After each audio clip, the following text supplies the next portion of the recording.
Programming ಒಳಗೆ function ಅನ್ನೋದು ಬಹಳ ಇಂಪಾರ್ಟೆಂಟ್ ಕಾನ್ಸೆಪ್ಟು. ಅದ್ರ ಬಗ್ಗೆ ನಾವು ಇವತ್ತು ತಿಳ್ಕೊಳ್ಳೋಣ.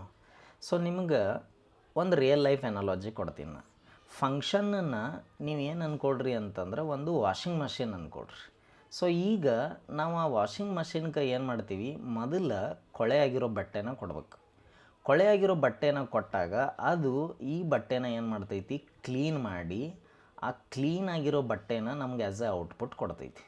This is what is function. ಒಂದು ಕೆಲಸ ನಡೀತಾ ಇದೆ. ಸೊ ನಾವು ನಮ್ಮ ಪ್ರೋಗ್ರಾಮ್ದಾಗ ಏನೇನು ಕೆಲಸ ಆಗಬೇಕಲ್ಲ ಅದನ್ನು ಫಂಕ್ಷನ್ ಬಾಡಿ ಒಳಗೆ ಬರೆದಿರ್ತೀವಿ. ಸೇ ಫಾರ್ ಎಕ್ಸಾಂಪಲ್ ನಾನು ಇಲ್ಲೊಂದು ಸಿ ಪ್ರೋಗ್ರಾಮ್ ತೊಗೊಂಡಿದ್ದೀನಿ. ಕಂಪೈಲರ್ ಏನು ಮಾಡುತ್ತೆ, ಫಸ್ಟು ಮೇನ್ ಎಲ್ಲಿದೆ ಅಂಥೇಳಿ ಹುಡುಕ್ತೈತಿ. ಅಲ್ಲಿಂದ ಕೆಳಗೆ ಬಂದು ಈ ಲೈನನ್ನು ಎಕ್ಸಿಕ್ಯೂಟ್ ಮಾಡ್ತೈತಿ.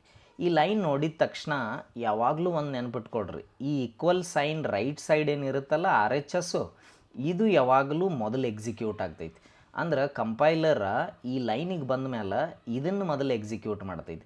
ಇದನ್ನು ನೋಡಿದ ತಕ್ಷಣ ಅದೇನಂತೈತಿ, ಆ್ಯಡ್ ಅನ್ನೋ ಫಂಕ್ಷನ್ ಇವು ಕಾಲ್ ಮಾಡಕತ್ತಾನು ಅಂತ ಅಂತೈತಿ. ಸೊ ಇಲ್ಲಿಂದ ಇಮ್ಮಿಡಿಯೇಟಾಗಿ ಕಂಟ್ರೋಲ್ ಎಲ್ಲಿಗೆ ಹೋಗ್ತೈತಿ, ಇಲ್ಲಿಗೆ ಹೋಗ್ತೈತಿ. ಕಂಪೈಲರ್ ಇಲ್ಲಿಗೆ ಹೋಗ್ತೈತಿ.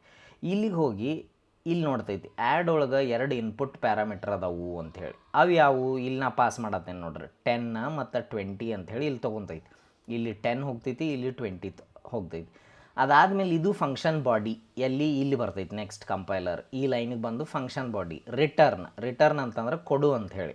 ಸೊ ಫಸ್ಟ್ ನಂಬರನ್ನು ತಗೋ 10 ಪ್ಲಸ್ ಮಾಡು, ಸೆಕೆಂಡ್ ನಂಬರನ್ನು ತಗೋ, ಇದ್ರ ರಿಸಲ್ಟ್ ಎಷ್ಟು ಬಂತು 30 ಬಂತು, ಅದನ್ನು ರಿಟರ್ನ್ ಮಾಡು ಅಂತ ಹೇಳ್ತೈತಿ. ಸೊ ಇಲ್ಲಿ ಆದಮೇಲೆ ಕಂಪೈಲರ್ ಮತ್ತೆ ಡೈರೆಕ್ಟಾಗಿ ಎಲ್ಲಿ ಬರ್ತೈತಿ, ಇದೇ ಲೈನಿಗೆ ಬರ್ತೈತಿ. ಈಗ ಮತ್ತೆ ಇಲ್ಲಿಗೆ ಬರ್ತೈತಿ. ಸೊ ಈಗ ಇಲ್ಲಿ 30 ಬಂದಿದೆ, ಆ 30ನ ಈ ರಿಸಲ್ಟ್ ಒಳಗೆ ಸ್ಟೋರ್ ಮಾಡ್ತೈತಿ. ಓಕೆ, ಇನ್ನು ಈ ರಿಸಲ್ಟ್ ಒಳಗೆ ಇರೋದನ್ನು ಇಲ್ಲಿ ನಾವೇನು ಮಾಡ್ತಾಯಿದ್ದೀವಿ, ಪ್ರಿಂಟ್ ಮಾಡ್ತಾಯಿದ್ದೀವಿ. ಸೊ ಈ ಕೋಡ್ದ ಔಟ್ಪುಟ್ ಎಷ್ಟು ಬರ್ತೈತಿ ಅಂತಂದ್ರೆ 30 ಅಂತ ಬರ್ತೈತಿ. ಸೊ ಹಿಂಗೆ ಫಂಕ್ಷನ್ ವರ್ಕ್ ಆಗ್ತೈತಿ. ನೀವು ಕಂಪೈಲರ್ ಎಲ್ಲಿ ಸ್ಟಾರ್ಟ್ ಆಗ್ತೈತಿ, ಫಂಕ್ಷನ್ ಹೆಂಗೆ ಕಾಲ್ ಆಗ್ತೈತಿ, ಆಮೇಲೆ ಅದು ಇನ್ಪುಟ್ ಪ್ಯಾರಾಮೀಟರ್ಸ್ನ ಹೆಂಗೆ ರಿಸೀವ್ ಮಾಡ್ತೈತಿ, ಇದನ್ನೆಲ್ಲ ತಿಳ್ಕೊಬೇಕು ಅಂತಂದ್ರೆ ಟ್ರೇಸಿಂಗ್ ಮಾಡ್ಬೇಕು. ನೀವು ಬಹಳಷ್ಟು ಕೋಡ್ ಎಕ್ಸಾಂಪಲ್ಗಳನ್ನು ತೊಗೊಂಡು ಟ್ರೇಸಿಂಗ್ ಮಾಡ್ತಾ ಹೋದ್ರಿ ಅಂತಂದ್ರೆ ನಿಮ್ಗೆ ಇದ್ರ ಕ್ಲಾರಿಟಿ ಬರ್ತೈತಿ. ಸೊ ಟ್ರೇಸಿಂಗ್ ಬಗ್ಗೆ ನಾನು ನಿಮ್ಗೆ ಇನ್ನೊಂದು ರೀಲ್ ಮಾಡಿ ಹಾಕ್ತೀನಿ.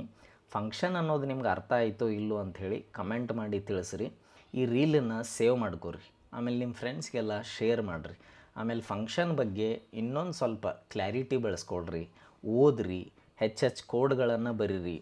ಮತ್ತು ನಾವು ಮುಂದಿನ ರೀಲ್ ಒಳಗೆ ಸಿಗೋಣ. Thank you so much. Take care.